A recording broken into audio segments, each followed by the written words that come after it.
Okay guys, so uyu munsi rero tugiye gukomeza inyigisho zacu nyine kuri Python. Turagerageza kuzishyira mu kinyarwanda nyine ku buryo bushoboka. Ibidashobotse nta kundi nyine turabirekera mu cyongereza. So uyu munsi rero icyo tugiye kureba nicyo twita computer vision.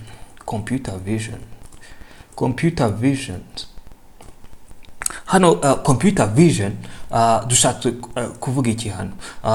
Computer vision dukoresheje tuzayibona dukoresheje Python. Hano ni uburyo twavuga ko ari uburyo ni gute iyo ufite nka image cyangwa amashusho ni gute computer yumva. Reka turebe nk'urugero. Yes, so ufite image imeze nka gutya, ni gute ufite ishusho imeze gutya, ni gute computer ishobora kumenya iyi ni imodoka, uyu ni umumotari cyangwa se ni moto, iyi ni indi modoka, uyu ni umuntu uhagaze. So urugero turebe, uri kubona nka buno hano ukurikije iyi shusho hano ukubona ko truck, uri kubona ko computer twereka yuko iyi ari imodoka, uyu ari umuntu, iyi ari motorbike, iyi ari modoka. So paso ni gute wenda ukoresheje urundi rugero hano nanone ushobora kubona ko ari modoka, ariko ugize hano uhita ubona ko computer tukwereka ko uyu ari umuntu, uyu ari umuntu, igare, iyi ari imodoka. So gutyo ni gute computer yumva isobanukirwa ibintu biri ku ishusho. Uru ni urundi rugero, turi kubona moto nyine ziri kuri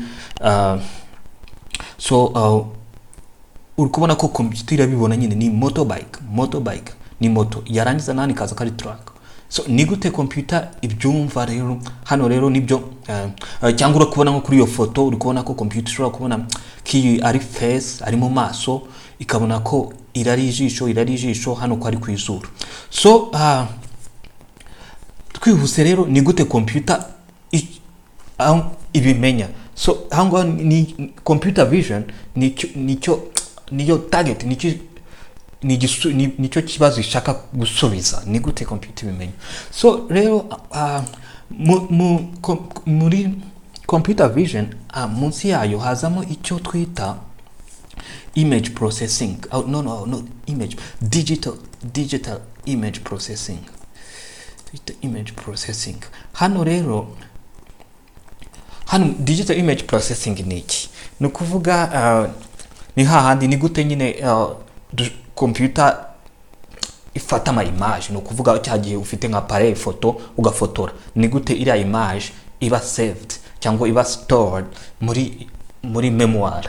So iyo imaze kwishura muri memoire ni gute wakongera ukayifata ukayikorera ibyo bita post processing. So nibyo hano nicyo digital image processing. So rero Python iduha ibyo twita ama library. Hano ama library duha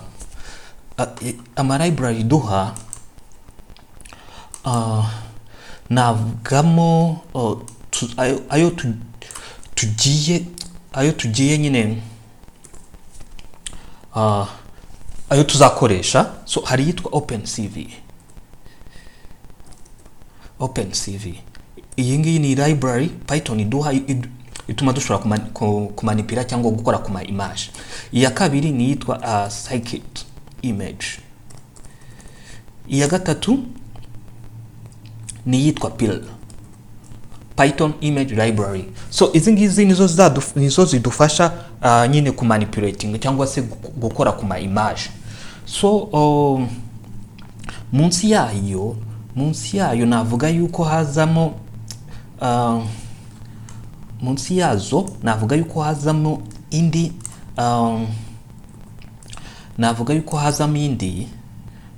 iyi library yo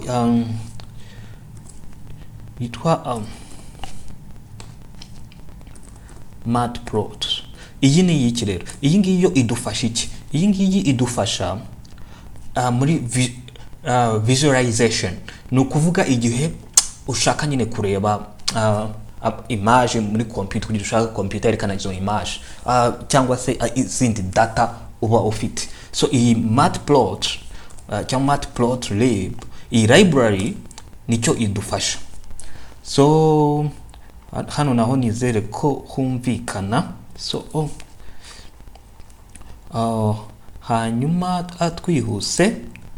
twihuse nyuma ya matplot indi iza ni iyihe? Indi iza niyo twita numpy, niyo twita scipy. So izi rero zidufasha iki? Izi nizo noneho zo gucomputinga ntuza kuko tuzabibona ko ama image abari imibare iri saved muri za matrix. So izi numpy zifite ama function adufasha nyine gukora ama operation kuri zo matrix. So nizere ko hano byumvikana zino libraries. So nta kindi rero tugiye kuzinstara noneho dutangire nyine gukora nta kindi. So twihuse. So nizere ko niba zino ari inyigisho za mbere, turaza gushira link hasi kugira ngo urebe nyine kuntu benstara Python kuri kubakoresha Windows, abafite Linux Ubuntu cyangwa Ubuntu iza yenstaye. So twarabibonye nyine kuntu usetting up nuza za mbere zibanza ukagera nuza virtual environment. So hano rero nta kindi twarabonye ko virtual environment idufasha gucreate project zitandukanye. Niba nshaka gukora kuri web application cyangwa gukora kuri desktop application, nk'ubu tugiye gukora kuri project nyine ya computer vision. Ni ukuvuga icyo dukora hano ni iki, turagira virtual environment noneho tuyite wenda tuyite gutya comp vision. So ni ukuvuga ino nuzira create folder yitwa comp vision yijyamo project dushobora kuinstalamo zira library twabonye. Okay, so era settinga so yarangije. So noneho ni ukuvuga yakoze iki, turebeye muri nuza. Yes, urikubona creating in the folder cyangwa ibyo bita directories. So irimo ntuza nyine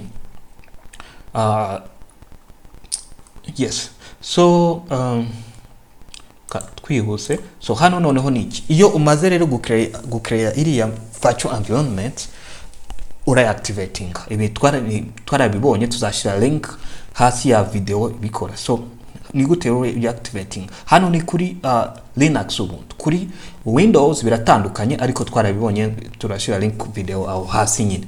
So icyo ukora ni iki, ni kwandika source, ukandika ya nuza yawe, so bin then activate. So urikubona ko nuza yahisiba activated hano. So nukuvuga nuza tugiye kuinstara zira library ziraba ziri muri iyi project. Turamutse dufite indi project wenda yitwa web application, icyo gihe twinstara izindi libraries zitwa za Django cyangwa Flask zikora nyine kuba web applications. So ku buryo nta conflict iba hagati y'ama project. So icyo dukoresha hano rero ni pip3 install. So iya mbere twabonye ni opencv, right? So hano ni opencv Python.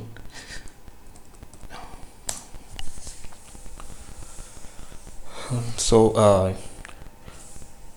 irafata kanya, so nka gutya isirangira. So iya kabiri twabonye ni scikit-image.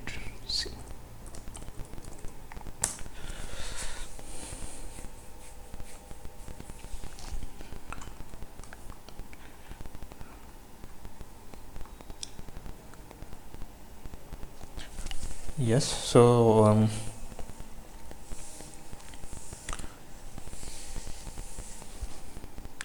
so iya gatatu twabonye ni yihe, ni Python image library but yitwa Pilo.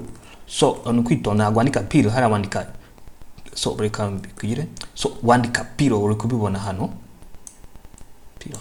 So okay, so izere ko birumvikana. So Pilo noneho indi twabonye nyuma yaho ni matplot yoku.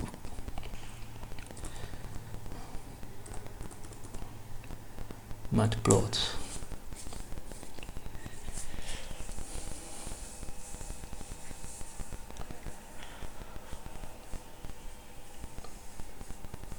So bino byo kwinstara kumva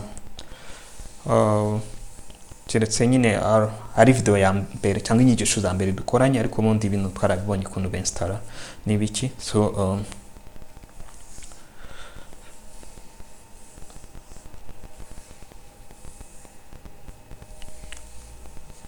bino udafite connection nziza hari igihe bishobora gutinda.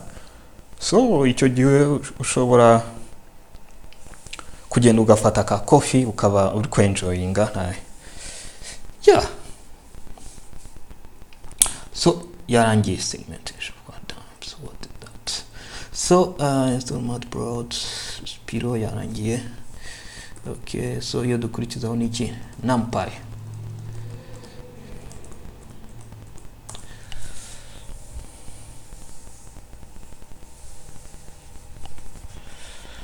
So numpy yarangiye, cyo dukurikizaho niki yeah, ndikumva izi zihagije dushobora kuba tuzihereyeho tugakora tukareba urugero bo, ariko scipy ntabwo ari ngombwa kanya kumva install indi twinstara ni okay. Ndikumva izi zihagije, reka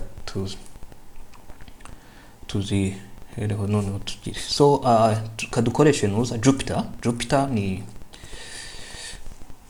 Jupyter notebook ni ntuza nyine dufasha, niho twandika code za Python.